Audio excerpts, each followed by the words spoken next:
Hello, I'm Coach Matt Painter. Today we're going to talk about how to run a practice, kind of having a model for the breakdown of what you do, kind of in succession here, and kind of the 10 things that you go to. This is just our format and how we do it. There's a lot of factors that go into running a practice.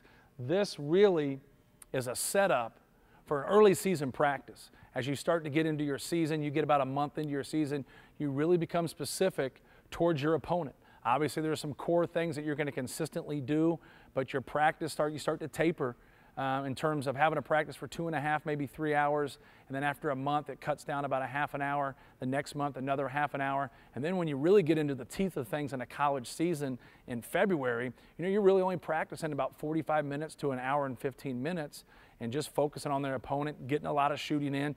This is an early season practice. This is starting on October 15th. Going up until about November 15th, really the end of November. Even though you're playing some games, you don't have a lot of data in those early games because it's the first, second, third game. You don't have a lot of film to watch. You keep your focus on yourself. Some coaches would say you always keep your focus on yourself because that's the team that you can control. It's very important when you look at this model, and I'm going to go through some of these things, but you understand there's some factors that go into it. You're going to watch some film. That's got to come into here. Do you watch every single day?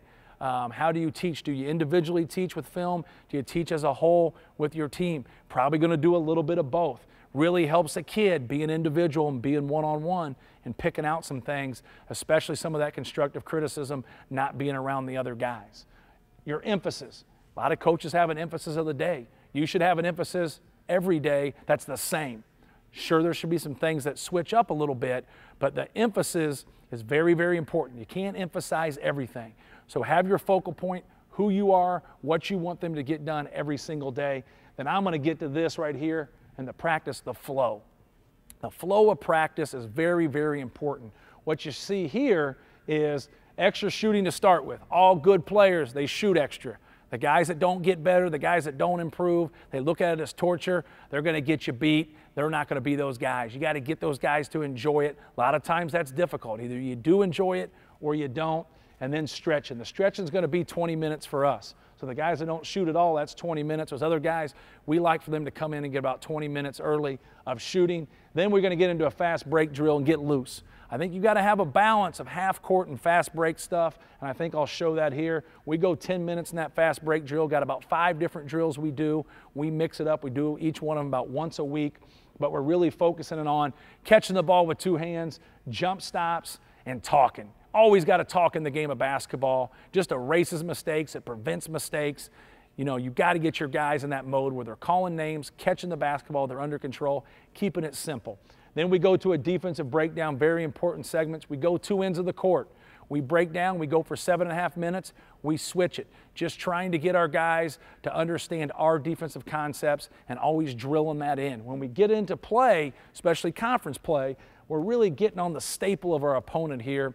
2 different things that they're going to do primarily throughout the course of the game and really work on those things for 2, 3, 4 days of practice. This will take 15 minutes. Then we go post-perimeter breakdown.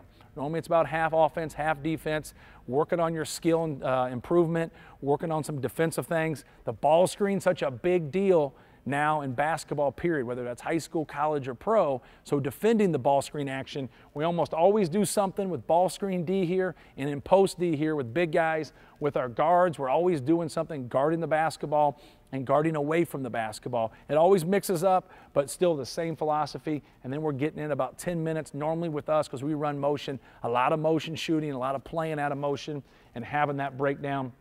We will sometimes at these things, we'll flip it. We'll have an offensive breakdown here probably about once or twice a week where we just really drill on the motion concept.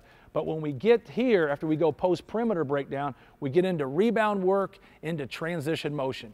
Very important here. Rebound in the basketball, get into transition going back and forth. We run transition motion. We're working on our offense, but we're also working on our defense. All right? This is very important. We normally do this, and I'm going to get to that at the bottom there with our competitive drills. We have a lot of point systems in our competitive drills. We always finish with pressure free throws, which is very important. But in this right here, we'll do different things. I use it as a general statement.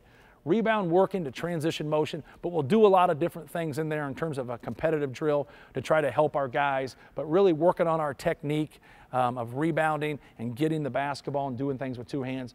Then we go into free throws. Love to go into free throws after we do something competitive to get that fatigue, to be tired, to shoot those free throws there. We chart our free throws, which I think is important for guys when they keep account of just concentrating and knocking them down. Then we go into transition defense, key part of the game. We normally do a competitive drill with this. We might do some breakdown, like we do a breakdown rebound thing, and then we get into competitive.